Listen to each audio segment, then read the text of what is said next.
एकमेव कारण आहे। शिवाचार पद्धती फक्त वीरशैवांना हे आचरण पद्धती आहे। अनेक संप्रदाय आहेत। प्रत्येक संप्रदायातील आचरण एक प्रकार धर्माचा बोध करतात। हे बंद करूत का? लय स्पीड मारले मला।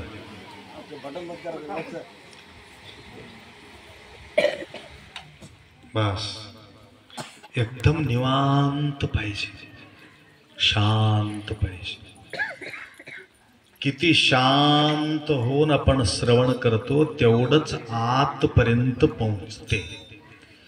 आत्मा हा शांत स्वरूप आहे, आनंद स्वरूप आहे, ज्ञान स्वरूप आहे, पवित्र स्वरूप आहे, शक्ती स्वरूप आहे। तर शांत होऊन शांतीचा शब्द श्रवण करावा लागतो। अशा प्रकारच्या शांतीचा संदेश घेऊ कार्तिक स्वामी या पुण्यभूमी महाराष्ट्राच्या नगरी महाराष्ट्रामध्ये अवतार घेतलं।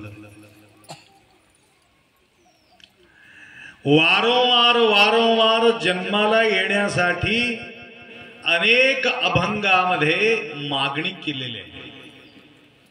वारंवार जन्माला यावे म्हणून वेळोवेळी काही ठिकाणी जन्माला येऊ नये म्हणून केलेले। तुम्हाला काय वाटते? जन्माला यावं वाटते की काय नको वाटते? जन्माला यावं वाटते की नको वाटते? ठीक आहे। तुम्हाला जगावं वाटते की मरावं वाटते? किती वेळ म्हटलं असेल मेलेले बर। कधी कधी म्हटलं की नाही मेलेले बर, मरून जा। मरू बी वाटत, जगू बी वाटत, फार अवघड काम। प्रत्येक पावला पावलाला आपण आनंदाचा अनुभूती घेत नाही, दुःखाचा डोंगर प्रत्येक पावलाला।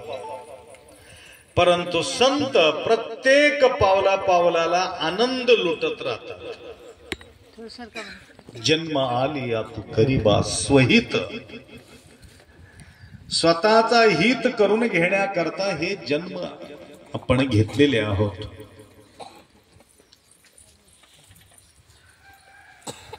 परंतु मोठं लिस्ट घेऊन येतात माझ्याकडे येणारे, त्याला आठवण राहत नाही म्हणून लिस्ट घेऊन येतात। कशाचे? अनेक लोकांचं तर लिस्ट राहणार आहे, अनेक भानगडीचे बी लिस्ट राहते।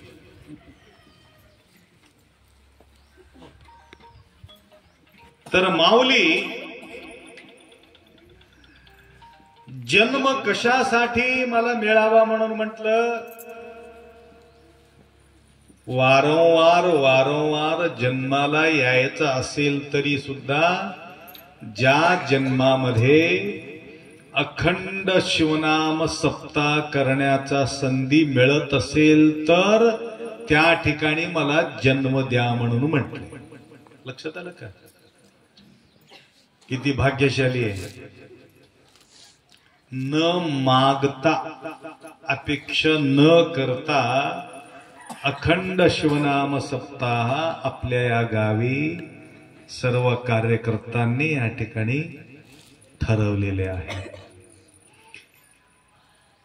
म्हणून धन्य तयाचे गाव, धन्य तयाचे संसार, जिथे गजर नामाची। ज्या गावामध्ये शिवनामाचा गजर होतो तो धन्य गाव आहे। शिवनामाच्या गजरामुळं काय होते का? कशासाठी मागितले ते जन्म? नामाच्या गजरामुळं तयाचे संचिता जातसे जळुनी नाशक्रियमाणे नाम बळे. या नामाच्या बळाने, शिवनामाच्या बळाने संचित कर्म, प्रारब्ध कर्म, आगामी कर्म तयाचे संचित. संचित म्हणजे कळालं का? जन्मल्यापासून जे जे काही भानगडी आपण केलेले असतो हे संचित कर्म आहे. प्रारब्ध कर्म म्हणजे पहिले जन्मायचा अगोदर प्रारब्ध घेऊन या ठिकाणी आम्ही आलो. प्रारब्ध कर्म. प्रारब्ध कर्म म्हणजे कसं आहे ना? वेळ तुम्हाला नाहीतर बराच वेळ तुम्ही बसून राहतील, मी निवांत बोलत राहतील. एवढा खर्च करून मी बी बोलणं गेलं तर अवघड होऊन जाईल ना. दिले की नाही पैसे वगैरे?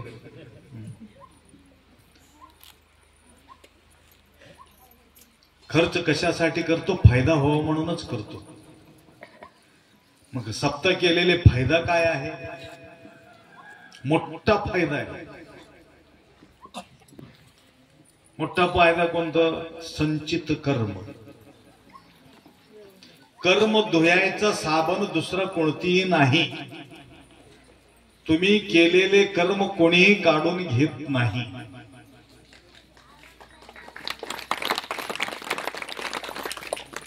परंतु प्रारब्धाचं कर्म कोणती, संचित कर्म कोणतं, आगामी कर्म कोणतं, तुम्हाला थोडक्यामध्ये सांगतो. प्रारब्ध कर्म म्हणजे माय इकडे बघा. प्रारब्ध कर्म म्हणजे तुम्ही केसराळेमध्ये जन्म घेतला किंवा कुठतरी जन्म घेतलात, परंतु केसरळीत येऊन पडलो. माहेर कोणाकोणाचं कुठं कुठं असेल ते गोष्ट वेगळी, परंतु येऊन पडलो कुठं? केसरळेमध्ये. हे कशाचे प्रतीक आहे? प्रारब्ध कर्म. पहिलेची कर्मानुसार या ठिकाणी येऊन पडलं. पडलं तर पडलं. नवरा चांगलं भेटलं ठीक आहे. हिलणारा डुलणारा नवरा भेटला तर काय समजून घ्यावं? आमचं कर्म, माझं कर्म फुटलं असं म्हणून बडून घेतो. कर्म फुटला. काय विचार केलो होतो, काय स्वप्न पाहिलं होतो, काय काय स्वप्न घेऊन मी आलो होतो, सगळं पाणी फिरलं. हे कशाची प्रतीक आहे? प्रारब्धाचं कर्माच्या अनुसार. आणि ठीक आहे, नवरा बायको दोघांचे प्रेम छान राहिले,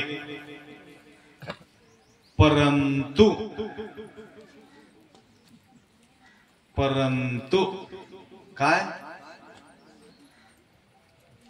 एक भूप जन्माला आला. भूप म्हणजे कळालं का? गुंडा म्हणाव की काय म्हणाव? ऐसा गुंडा राहावा, त्रिलोकी लावावा झेंडा, असं काय म्हणतात बघा. नंतर काय म्हणणार? माझ्याकडे येऊन महाराज काय सांगावं, माझ्या पोटी यायलाच नको होता,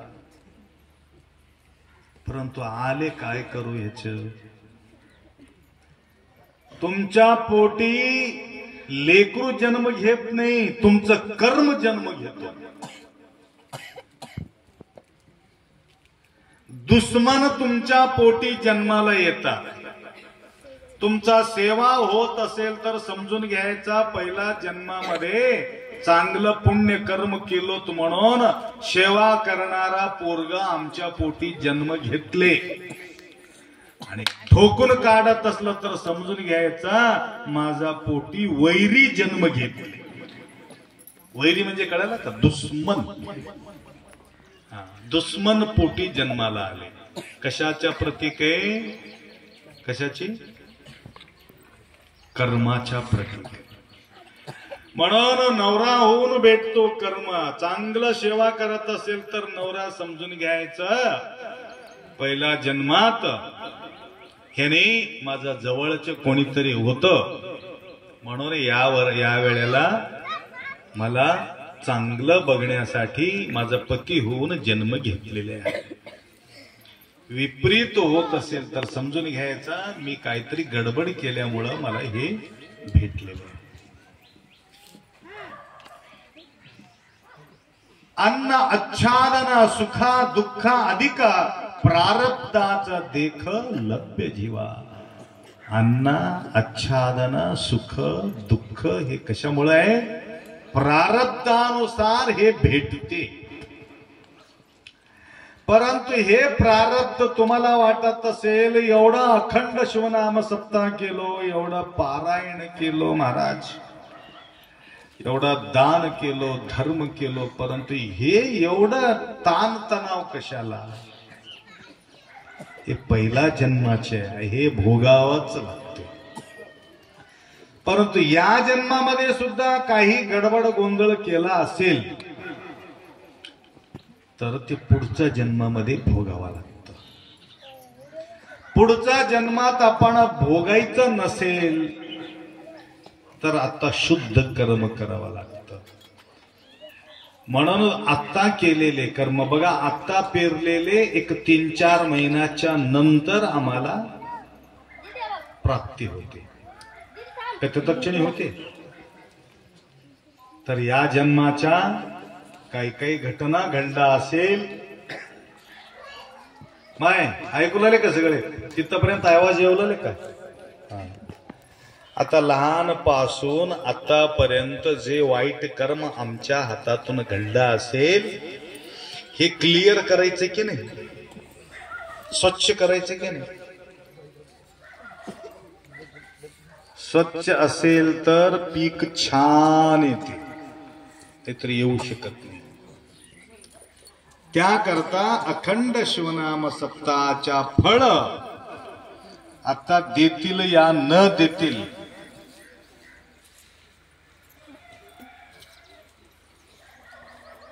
अंतकाळे घाबरे पण आसन घालूने बैसले कोण न आठवे वस्तू पण ब्रह्म कैसी घडे.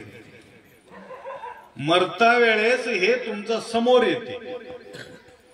काय काय समोर येते? चांगलं केलेले सगळं समोर येते किंवा वाईट केलेले तुमचं समोर येते. तुमचं समोर चांगलं केलेले येत असेल तर उत्तम गती तुम्हाला मिळते. अंतकाले घाबरे पण आसन घालूने बैसले कोण न आठवे वस्तू पण. चांगलं चांगलं चांगलं चांगलं तुम कार्य केला असेल तर तेवढंच तुमचं समोर येते. वाईट कर्म केला असेल तर त्या माणसाला बुडून टाकलो, या माणसाला बुडून टाकलो, त्याच्या सत्यानाश केलो, ह्याचा सत्यानाश केलो, मरताना सुद्धा तेच येते. मी काही चांगला करणं गेलो म्हणून ते येते. आणि नंतर काय होणार आहे? ज्यांना ज्यांना तुम्ही दुःख दिलेले आहे त्यांच्या पोटी जन्माला जबावा लागेल, त्यांच्या घरात राबावा लागेल किंवा त्यांच्या घरात नोकरी करत त्या ठिकाणी राहावा लागेल. हे प्रारब्ध कर्म. म्हणून संचित कर्म जे आहे इथून क्लिअरिटी करून घेण्यासाठी अखंड शिवनाम सप्ताह आहे. म्हणून वारंवार जन्म येण्याचा कारण माऊली का विचार केलं? ज्या जन्मात येऊन मला लिंग पूजा घडत असेल, दान धर्म घडत असेल, पूजा पाठ होत असेल, संतांचा सेवा घडत असेल, शिवपाठ करण्याचा वेळ मिळत असेल तर जन्म द्या. हा, आता आम्ही काय विचार करतो, चांगला नवरा मिळत असेल, चांगला पैसा भेटत असेल, गाडी घोडा भंगला असेल, शेत शिवार छान असेल तर जन्म द्या. आमचं मागणी असं आहे. माय पुढच्या जन्मामध्ये छान हिरो नवरा भेटत असेल किंवा भारीच्या गाडीमध्ये तुम्हाला बसून फिरत असेल किंवा चांगला चांगला डेली खायला मिळत असेल, घरामध्ये स्वयंपाक न करता हॉटेलमध्ये घेऊन जाऊन हिंडत असेल, असं नवरा भेटत असेल, पुढचा जन्म द्यावा की देऊ नये? इमानदारीनं सांगा, काय वाटते तुम्हाला? बिलकुल भेटा असं वाटते. मनमत स्वामी तसं म्हटले नाही.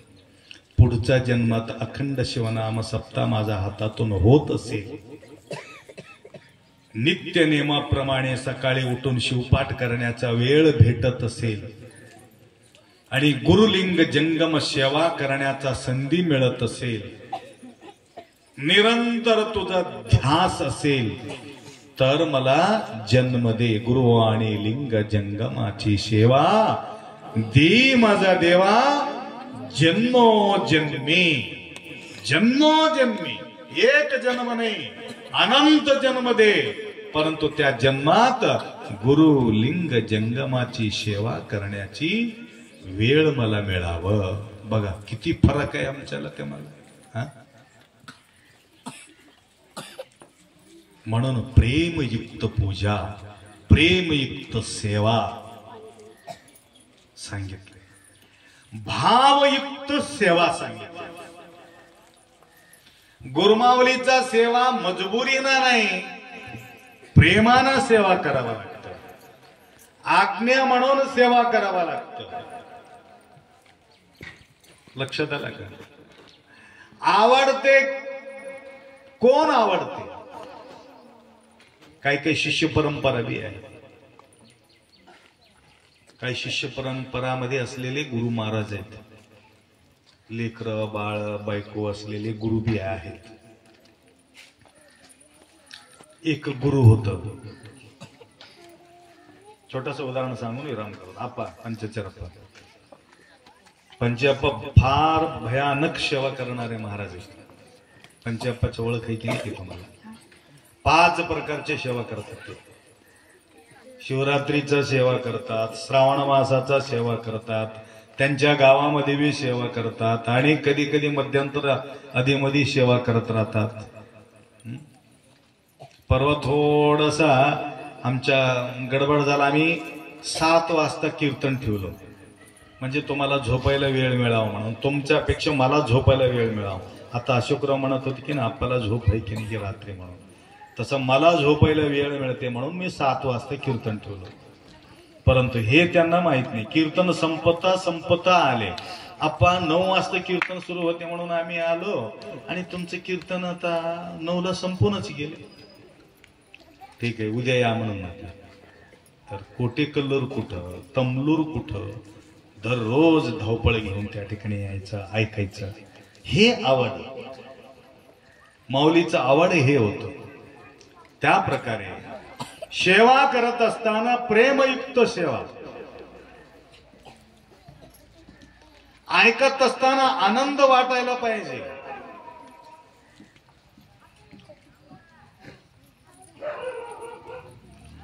शंभू महादेव का म्हणतात? काय म्हणतात? सर्वांसाठी मी आहे, फक्त लिंगायत लोकांसाठी मी नाही. तमलूर मध्ये हटकार आहे, कोळी आहे, मुनुरवार आहे, सर्व समाजाचे लोक दीक्षा घेतली, सगळे समाज. एक हैदर साहब है, ये साहब को देख के मुझे याद आ गया, उधर एक हैदर साहब है, मेरा सेवा करने वाला एक हैदर साहब है. मैं उनको ला इलाहा इल्लल्लाह मोहम्मद रसूलुल्लाह नहीं बोलता हूँ, फिर भी वो क्या बोलता है, ओम नमः शिवाय बोले तो वहां से भी ओम नमः शिवाय बोलते हैं.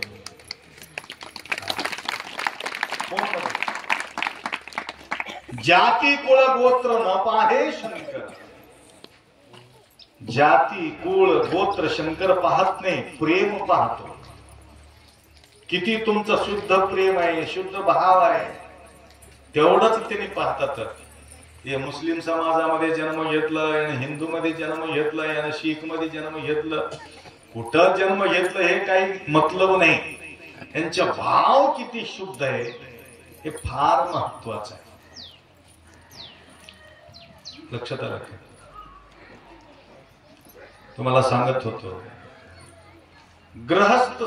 गृहस्थी जो गुरु आहे त्यांची एक परंपरा होत. आता बघा तुम्ही, इथं आहे ना देगलूरला गुंडा महाराज की दुंडा महाराज, त्यांची एक परंपरा आहे. त्यांच्या लेकराला ते पट्टाभिषेक करत राहतात. तसे एक गुरु महाराज, त्यांच्या बरेचसे 30-40 लेकर होते शिक्षणाला गुरुकुलमध्ये. त्या शिक्षणामध्ये त्यांच्या मुलगा बी होत. ते 40 लेकरापैकी एक लेकरू घ्यावे किंवा त्यांच्या मुलाला घ्यायचं, कोणाला घ्यायचं? उत्तराधिकारी. तुमचा कारोबार दुसऱ्या पोराला देते की तुमच्या पोराला देते? बाहेरचं पोराला देते की कारोबार तुमच्या स्वतःच्या पोराला देत? सत्यानाश करत असला तरी सुद्धा तुमचा स्वतःच्या पोराला देता. घे, काही बी घे, कसं बी करत. तुमचं कल्याण करायचं दुसरं पोरग कोणी असलं तरी सुद्धा तुम्ही त्याचा विश्वास करत नाही, त्याला आपण देत नाही. कारण माझं पोरग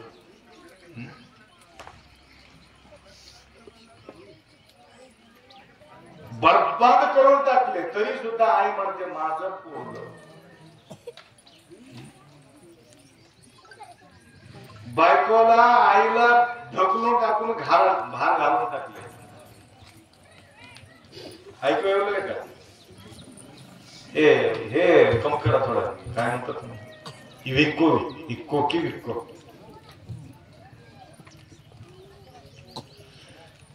कोणत्या पोराला करायचं? स्वतःच्या पोराला करावं का 40 पोरामधलं उत्तराधिकारी म्हणजे सूत्र द्यायचं ना मठाचा. मठावर कोणाला बसवा, परंतु महाराज परीक्षा घेतली ना. तुम्ही सुद्धा परीक्षा देऊनच पोराला बसवा, सूत्र द्या हातामध्ये. नाहीतर हातामध्ये थोडं जवळ ठेवून घ्या. गोंधळ गडबड करत असेल तर फिक्स डिपॉझिट ठेवा. कोणी बी तुमचा मदत करतील. पूर्ण त्याच्या बंदीला घालून टाकलं तुमचं बर्बाद. कोणी तुम्हाला विचार नाही. जोपर्यंत माल आहे तोपर्यंत तुमच्या जवळ येतात लोक. माल संपले की कोणी विचार नाही. ದುಡ್ಡಿರುವ ತನಕ ದೊಡ್ಡಪ್ಪ ನಮ್ಮಪ್ಪ ಅನ್ನುವರು, ದುಡ್ಡ ತೀರಿದ ಮರದಿನವೇ ದಡ್ಡ ಸೋಳೆ ಮಗ ಅನ್ನುವರು. लक्षात आलं का?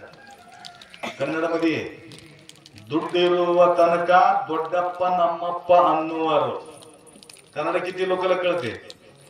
हात वर करा. कन्नड किती लोकांना कळते? दुड्डू म्हणजे पैसे. जोपर्यंत पैसा आहे तोपर्यंत हे माझं आहे. नमस्कार. पैसा संपला आहे जा, काय माझा तुझं काही संबंध नाही. नम्मप्पा अन्नवर. पैसा संपला, मूर्ख आहे म्हणतो. तसं मूर्ख होऊ नका, जवळ बाळगून घ्या. हा, तुमच्या आचार विचार व्यवस्थित त्यांच्या असेल तर तसे लोक सुद्धा धोका देणार आहेत लेकर. म्हणून तुमचा माल तुमच्या जवळ ठेवून घ्या. आखरीला पाहिजे. यात्रा करायचं असलं तर गटोडं घेऊन जाता, रिकामा जाईना. लक्षात आलं का? बेमार पडले तेव्हा तुम्हाला कोण होते? होत नाही. म्हणून सूत्र द्यायचं असेल तरी सुद्धा त्यांना परीक्षा देऊनच द्यायचं. कारण आपल्या जवळ असल्या भानगडी येऊ लागलो म्हणून तुम्हाला सांगू लागलो. नंतर परेशान. एक बाई इथं, ते गाव सांगत नाही, महिन्याला जवळजवळ 5 लाख रुपये भाडं येते. महिन्याला 5 लाख रुपये भाडं येते. टोटली प्रॉपर्टी त्यांच्या नावानं आहे, बाईच्या नावाने. 2 मुलं आहेत. कारण युट्यूब चॅनल चालू असल्यामुळं त्यांच्या नाव मी घेत नाही, कारण महाराज आमचा बदनामी केले म्हणून अजून परीक्षेने होऊ नये. लक्षात आलं का? मी कोणाचं नाव घेऊन मी बोलत नाही. 5 लाख रुपये भाडा येते, 5 पैसा त्याच्या जवळ येत नाही. सगळं त्या भाडेकरूला सांगून टाकले, एक नाही पैसा आमच्या आईला द्यायचं नाही. अप्पा काय करावं, 10 रुपये सुद्धा तुम्हाला दक्षिणा मी देऊ शकत नाही. म्हणते माय दीक्षा घेतली, 10 रुपये दक्षिणा देण्याचा हक्क त्याच्यामध्ये नाही. म्हणून ह्यांच्याजवळ गटोडा एखादी ठेवला असेल तर पहिला चालतं होतं, भरपूर पैसा ते नवरा त्याच्याजवळ देत होते, त्यावेळेला सुद्धा ते 10 रुपये दिला नाही. आता देवा वाटते परंतु जवळ नाही. ज्यावेळेस दात आहे हरभरा खाल्ला नाही, दात हलू लागले त्यावेळी विचाराला हरभरा खायची, काय उपयोग आहे? कट कट दुसऱ्याची खाऊन बघून मी बी खातो फर्स्ट क्लास भाजलेले हरभरा असं वाटतं. काय मतलब नाही. ठीक आहे, मध्यंतर सांगितलं तर 40 पोरं, त्याच्यामध्ये 41 ह्यांचे पोरं. महाराजांचा अवस्था थोडं गंभीर होतं, त्यावेळी त्यांनी विचार केले कसं तरी करून परीक्षा करून यांना पुढचं सूत्र द्यावं. त्याच्यातले एक हुशार पोराला घेतला त्याने, 40 मधला एक, आणि यांच्या पोराला बी बोलविलं. सर्व टोटल काम त्या गुरुकुलमध्ये शिकवित होते. भिंत बांधायचं बी शिकविले, परफेक्ट झाले. 41 पोरं भिंत बांधायची बी परफेक्ट. त्याच्यात एक मुलाला घेतलं, हुशार असलेले, यांच्या मुलाला बी घेतलं. सांगितले इकडचं भिंत तू बांध, इकडचं भिंत ह्यानी बांधते. एक निष्ठावंत जे पोरग होतं ते शिष्य, म्हणजे स्वतःचा पोरगा नाही, एक शिष्य, त्याला रेष घालून दिले, एवढं व्हायला पाहिजे बघ, बांधकाम करून टाक. त्याच्या स्वतःच्या पोराला बी सांगितलं एवढा बांधून टाक. संध्याकाळी पर्यंत बांधले, एकदम गुंडू लावून फर्स्ट क्लास, कोणाला लावून फर्स्ट क्लास भिंत तयार केली. सायंकाळी आला गुरु महाराज, बघितले तेवढं काही बरोबर आहे, आला म्हणा लात घातली, पाडून टाकली. त्याच्या पोराचा बी भिंती बघितले, हे बी तेवढं काही बरोबर आहे, आला मला लात घालून टाकले, पाडून टाकले.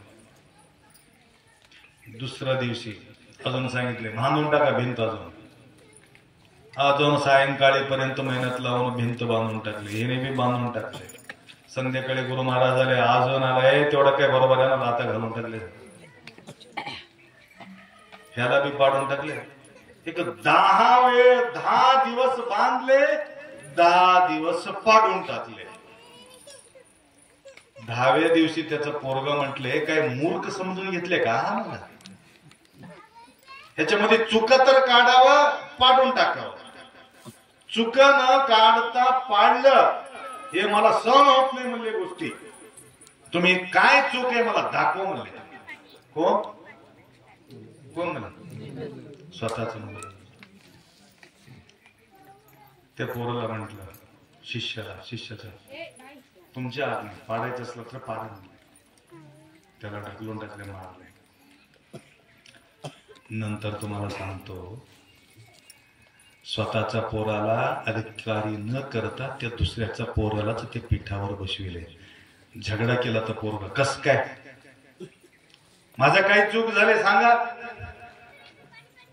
त्याला विचारा म्हटले, तुला भिंत पाडताना तुला काही त्रास झाला नाही का रे बेटा म्हटले.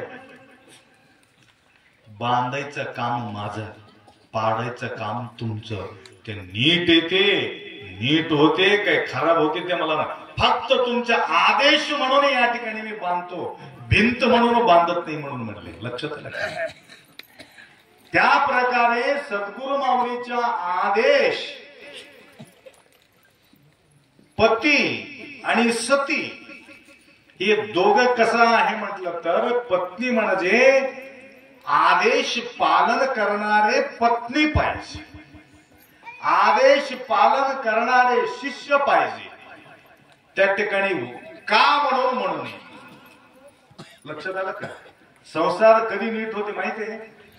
संसार संसार संसार असार संसार संसारामध्ये सुख कधी मिळते माहितीये का? माय संसारामध्ये पैसा भेटल्यावर, लेकरू झाल्यावर, शेत घेतल्यावर, लाटरी लागल्यावर, फ्रीज घेतल्यावर, टीव्ही घेतल्यावर, घर बांधल्यावर, कवा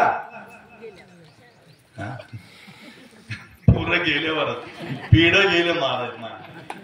माय मला पिढ गेली, गेल्यावरच सुख मिळत. गेल्यावर बी मिळणं अजून जन्माला यावाच लागतं.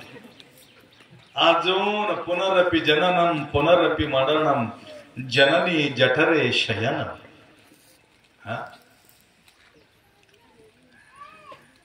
परंतु सुख कधी मिळते तुम्हाला सांगू का? संसारामध्ये सांगून विराम करतो. फार वेळ झाले. कारण संसारात सुख भेटलं तर तुम्ही समाधान राहू शकता. दोन झगडा करत आले, एक संन्यासी एक ग्रस्त. काय म्हणून तुम्ही मरकेल का? इथं कस काय? माझा माहेर केसरवळी, माझा माहेर केसरवळी. किती निवांत बसली का माहेर मध्ये, हालचाल होईच नाही गेली, एकदम टाईट बसली. माझं माहेर किती आनंद आहे. आला का? माझे गुरुमावळे, माझं माहेर, माझा मनमथ. फार सुंदर गाणं म्हणतो, मनमथ माझं माझं माझं. किती छान म्हणतात. माझं माझा म्हणण्यामध्ये किती आनंद आहे. तस संसार माझं, संसार सुखाचं होण्याकरता काय करावं लागेल तर रामकृष्ण परमहंसाकडे एक गृहस्थ एक संन्यासी दोघं बी आले. पंचप्पा महाराज ऐकू लागले का? कोणाकडे आले? रामकृष्ण परमहंसाकडे विचारण्यासाठी आलेत. संन्यासी मोठे की संसार मोठं? कोण मोठे? होय, कोण मोठे? संसार मोठे की संन्यासी मोठे? संन्यासी मोठे. संन्यासी मोठं असलं तर तुमच्याजवळ भिक्षा कशाला मागते? द्या द्या माय, द्या माय. पदर पसरून भिक्षा मागते. ठीक आहे. धन्य हो गृहस्थ आश्रम. हे स्वतः रामकृष्ण परमहंस गृहस्थ होते. शारदा त्यांची पत्नी होती. दोघे आले. त्यांना म्हणता संन्यासी म्हणत होते मी मोठो, ग्रस्त म्हणायचा मी मोठो. आले महाराज सांगाव कोण मोठे? टाइम किती वाजले आता? 1 वाजले का? 1:15. 1:30 वाजले. ठीक आहे. लई भूक लागला असेल. नाश्ता करून आली की मग ठीक आहे. थोडक्यामध्ये अडक उरकून टाकतो. कारण संसार करायचे आपल्याला, सुखानं राहायचे म्हणून सांगून टाकून मोकळं होतो. तुम्ही सुखी असेल तर आम्ही सुखी, तुम्ही परेशान असला तर आम्ही बी परेशान. पुढच्या वेळेला आमचा सत्कार छान होईल तुम्ही सुखी असेल तर. तर महाराजाला वाटलं गृहस्थ आश्रम श्रेष्ठ म्हणावं, संन्यासी रागाला येते. संन्यासी श्रेष्ठ म्हणावं, त्यांना रागाला येते. ठीक आहे तुम्ही बसा म्हणले. बायकोला हात मारले. शारदा का हो म्हणून पळत आले. काय नाही, थोडं काम होतं. काय काम होतं? काय नाही, एक दिवा लावून आण, एक सुई घेऊन ये, एक धागा घेऊन ये. एक दिवा, एक सुई, एक धागा. कशाला म्हणून म्हटले नाही ते? ए बाजू आलेले माणसं म्हटले महाराज कस काय दिवा धागा सुई कशाला नाही, ते सुई मध्ये घालायचं त्याला धागा ओवायचं म्हणतात का. मग सुई बरोबर आहे, धागा बरोबर आहे, दिवा कशाला दुपारी, बरोबर आहे की नाही. असं म्हणत म्हणत ते शारदा काय केली, दिवा बी आणली, धागा बी आणली, सुई बी आणली, आणून त्यांच्या समोर ठेवले. हे घ्या सुई, धागा आणि दिवा. त्यावेळी त्यांनी सांगितले, अशा प्रकारचे बायको असेल तर संसारी छान आहे. प्रत्येक गोष्टीला का का का म्हणत असेल तर संन्यासी श्रेष्ठ आहे.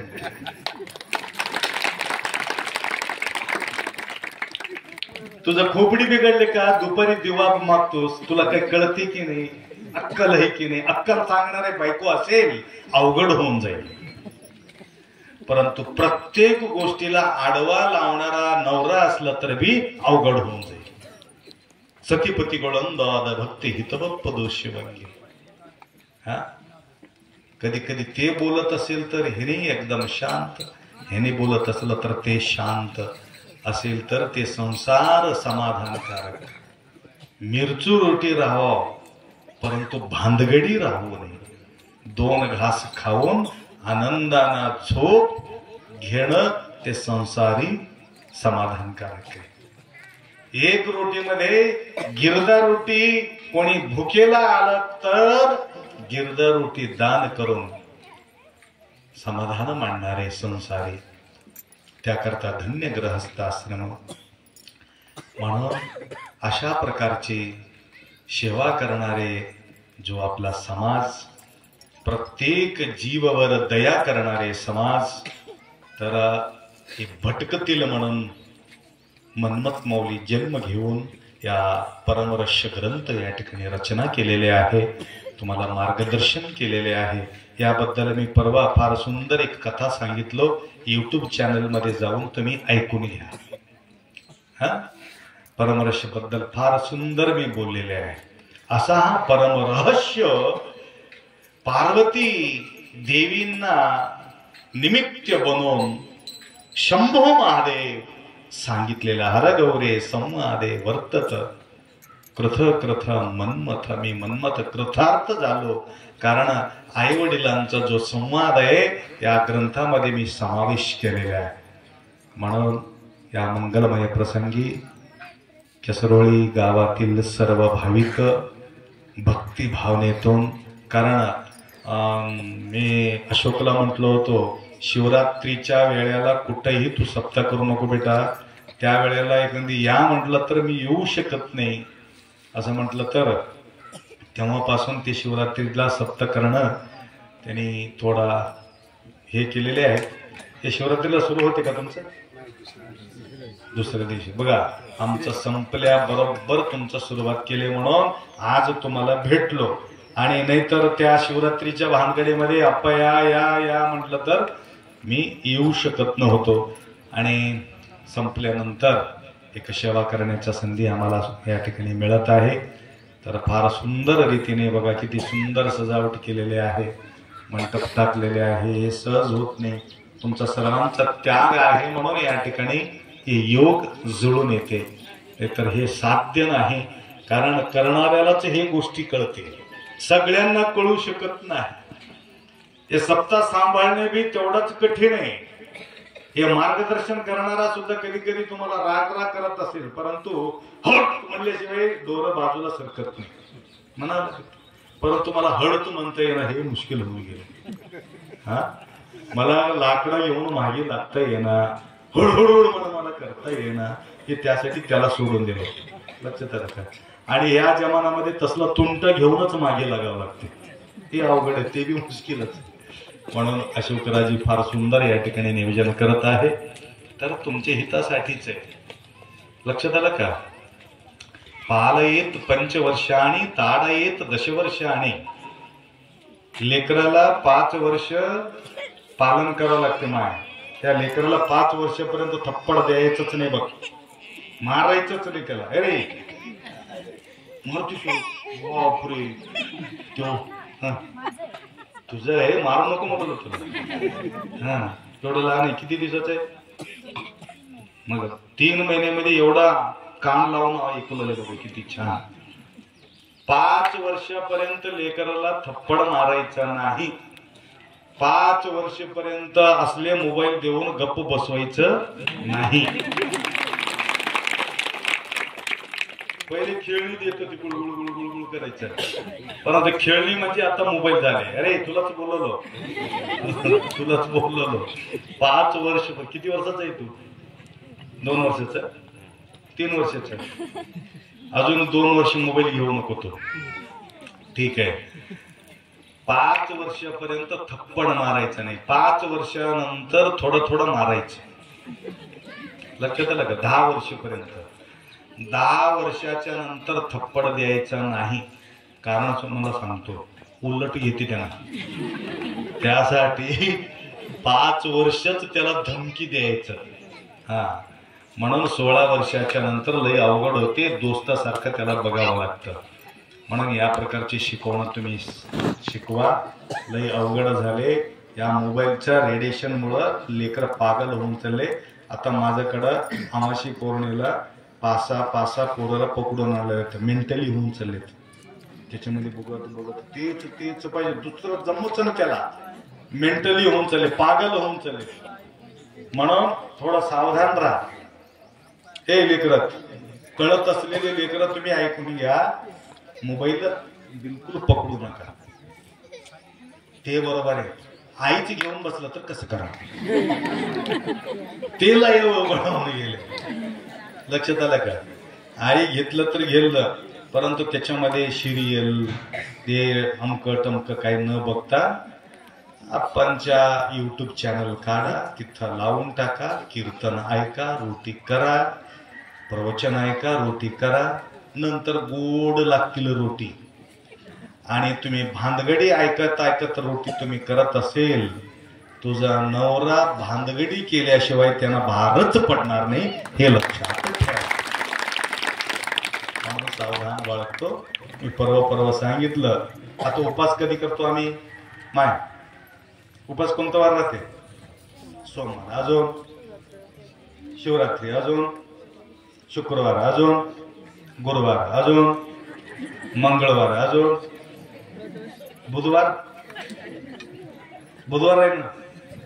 बुधवार भी आहे की? ठीक आहे. अजून एक उपास करा. कोणतं? तुम्हीच ठरवा. बुधवार करते की काय रविवार करता? तुम्ही ठरवा. मी बोलतो कोणता उपास करायचा. हा तुमच्या मनावर. बुधवार, ठीक आहे. बुधवार दिवशी तुम्ही उपास करायचा. फुल्ल जेवायचं, फुल्ल नाश्ता करायचं, फुल्ल झोपायचं, हो फुल्ल करायचं. त्या दिवशी मोबाईल मात्र घ्यायचंच नाही. तेच उपास 24 तास. बुधवार दिवशी 24 तास मोबाईलचं पथ्य. पैसे येत असलं तर कसं करा? पैसे येत असलं तर, पैसा येत असलं तर, पैसा द्यायचा असलं तर नको, पैसा येत असलं तर फक्त मेसेज बघा, बाजूला ठेवा. लक्षात आलं? एवढा अपेक्षा व्यक्त करतो. भारत वेळ झाले तर असंच सेवा करण्याच्या शक्ती गुरुमाऊलीचा आशीर्वाद तुम्हाला देवो. सांब जय नमः पार्वती हर हर.